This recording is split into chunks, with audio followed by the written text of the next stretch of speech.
Good afternoon po, Yusek. Maybe just get the palace reaction that dito po kasi sa recent development in the Duterte case in the ICC, ginamit po ng defense team niya yung statement po ni President Marcos Jr. in terms of the ICC jurisdiction issue. Ano po ang masasabi ng palasyo tungkol dito? Sa ating pagkakaalam, ang ICC will base its decision or order or resolution on the Rome Statute. And it will not be guided by the political statements. So, kung yan po ay kanilang gagamitin, depende na po ito sa ICC kung paano po nila itong i-evaluate. But sa aking pagkakaalam ay hindi po sila sumusunod or hindi po sila nai-influence ng anumang political statements.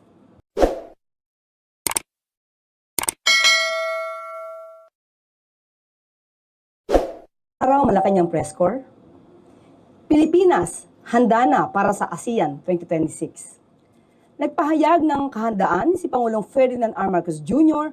para sa ASEAN 2026 kung saan ang Pilipinas ang magsisilbing host country. Sa kanyang plenary intervention kaninang tanghali sa nagpapatuloy na 47th ASEAN Summit sa Malaysia, binigyan diin ni Pangulong Marcos Jr. na nakatuon sa practical, inclusive at measurable initiatives ang pag-host ng Pilipinas sa ASEAN sa susunod na taon. Nagpahayag din si Pangulong Marcos Jr. sa patuloy na pagsulong sa legasiya ng ASEAN. Ayon kay Pangulong Marcos Jr., layunin umano ng Pilipinas na makamit ang ASEAN Vision 2045. Nagpaabot ng pasasalamat si Pangulong Marcos Jr. sa Malaysia para sa kanilang mainit na pagtanggap sa bansa at isang mainit na pagbati rin sa Timor-Leste bilang bagong kasapi ng ASEAN. Nagpaabot din ang Pangulo ng pakikiramay sa Thailand kasunod ng pagpanaw ni dating Queen Sirikit. Binigyan diin ni Pangulong Marcos Jr. ang kahalagahan ng ASEAN centrality sa pagtataguyod ng katatagan at pagtutulungan sa rehiyon.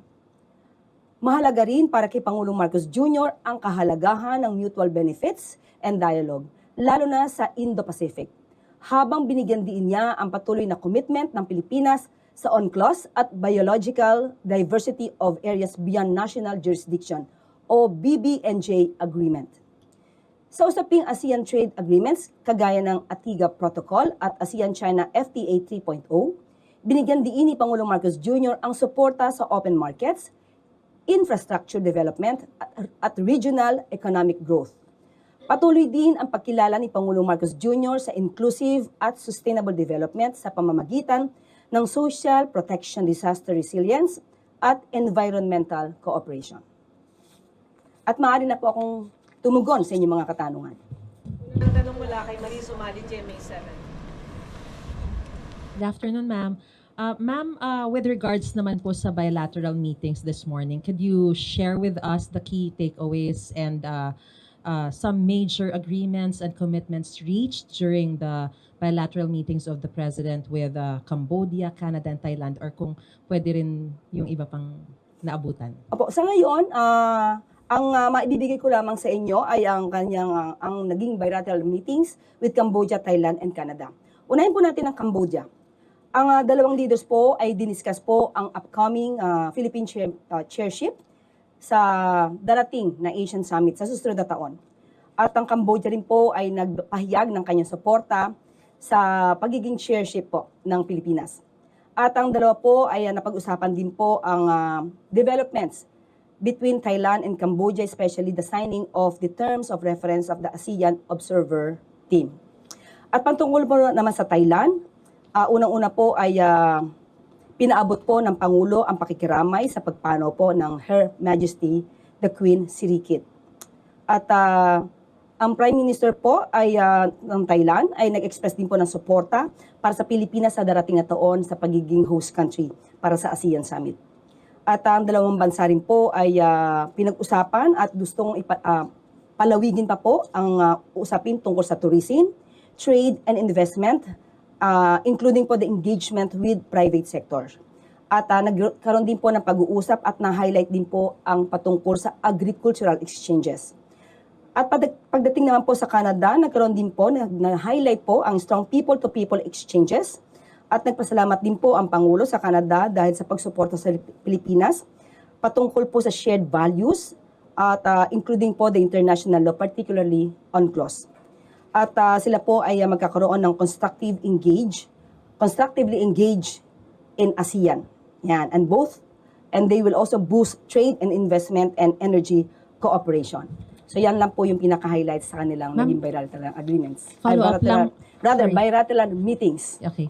Ma'am, follow-up lang dun sa Canada na binanggit na susuportahan sa UNCLOS. What specifically did you mean by this? Ano pong bahagi? Is this with regards to the ongoing more aggressive tension happening in the West Philippines Sea? Sinusuportahan lang po yung naging desisyon patungkol sa ating karapatan, maritime rights, at dahil ito po ay base naman sa international law at ito po ay sinusuportahan ng Canada. Sunod na tanong mula kay Chloe Ufana, Business World. Good afternoon po. Ma'am, pasensya na, follow-up lang po dun sa Canada. Napag-usapan po ba kanina yung status ng Visiting Forces Agreement as well as ang ating Philippine-Canada Free Trade Agreement? Hindi pa po namin masasabi at malamang ang Pangulo po kung makapagsasabi niyan kung meron na pong ganyan. As we speak, wala pong naibanggit sa amin na kung ito napag-usapan. Thank you po. On other matters po, nabanggit niyo po yung ATIGA and ASEAN-China Free Trade Agreement 3.0 upgrade. Yusek, why are these two trade pacts important for the Philippines in terms of trade relations, and what are the projected figures on trade flows, exports, imports, and investment that the Philippines can expect? Okay, natanong po natin mismo si Secretary Tess Lazaro at ibibigay ko po ang kanyang pahayag patungkol po dito. The ASEAN-China Free Trade Area or ACFTA has long been one of the ASEAN's most important economic partnerships. Now, with the 3.0 upgrade, both sides are working to make this partnership more modern, more comprehensive, and better aligned with today's global realities. The upgraded protocol opens new opportunities for high-impact cooperation in areas that are increasingly vital to our region's future, from the green and digital economies to sustainable supply chain connectivity. It also provides fresh pathways to empower micro, small, and medium enterprises, enabling them to participate more fully in the regional value chains. At the same time, the strengthened frameworks on fair competition and consumer protection will help ensure that the benefits of growth are inclusive, broad-based, and sustainable. The original ACFTA provides guidance in the following aspects of trade: trade in goods, rules of origin, customs procedures and trade facilitation, standards, technical regulations, and conformity assessment procedures, sanitary and phytosanitary measures, trade in services, investment, and economic and technical cooperation.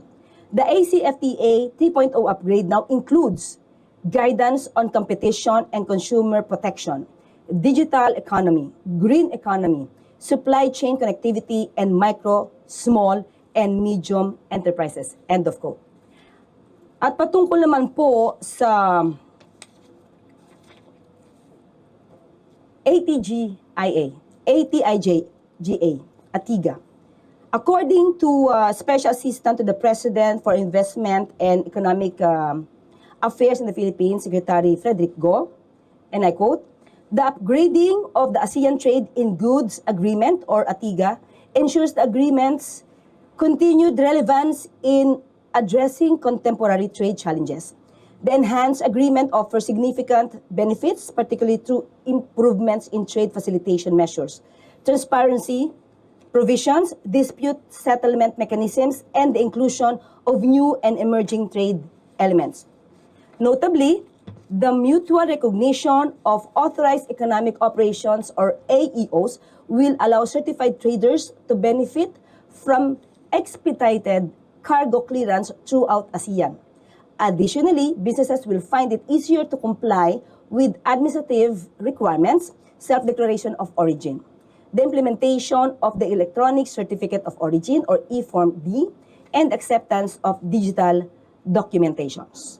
At mamaya po, ang kabuuang mensahe po ni Secretary Go ay ibibigay ko po sa inyo.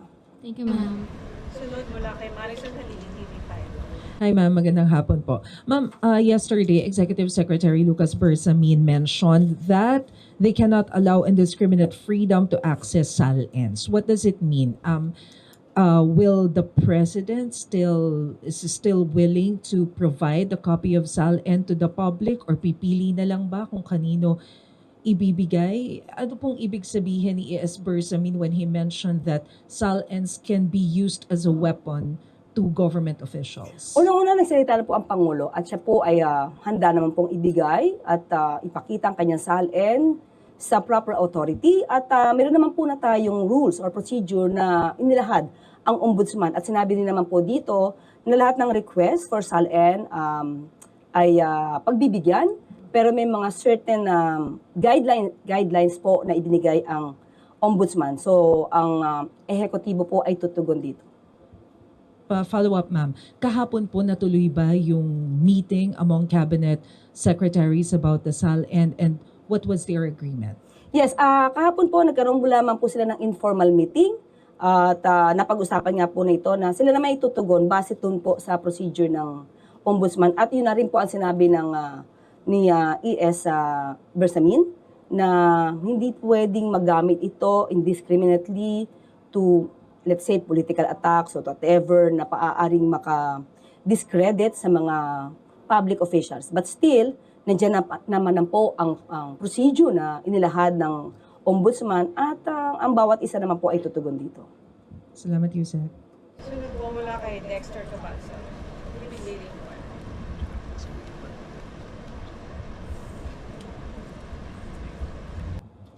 One. Good afternoon po, Yusek.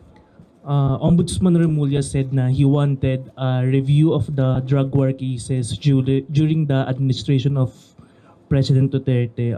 Katanong ko lang po if the President is informed about this move and ano po yung gagawin ng executive to support this move ng Ombudsman. Ang Ombudsman po kasi ay isang independent body, constitutional body. So wala pong hindi po kailangan nilang mag-report sa Pangulo kung ano po ang gagawin nilang mga aksyon para po sa mga pagtugis sa mga maaaring may sala na mga public officials. So kung ano po ang kakailanganing tulong ng Ombudsman sa mga law enforcement agencies to get the, let's say, data or facts or reports, yun naman po ay ipagkakaloob. Pero para po ipagpaalam pa sa Pangulo ang gagawin ng Ombudsman, hindi po saklaw ng Pangulo ang anumang aksyon na gagawin po ng Ombudsman, Office of the Ombudsman. Thank you po. Sunod mula kay Joyce Rocamora, Philippine News Agency. Good afternoon, Yusek. Yes po.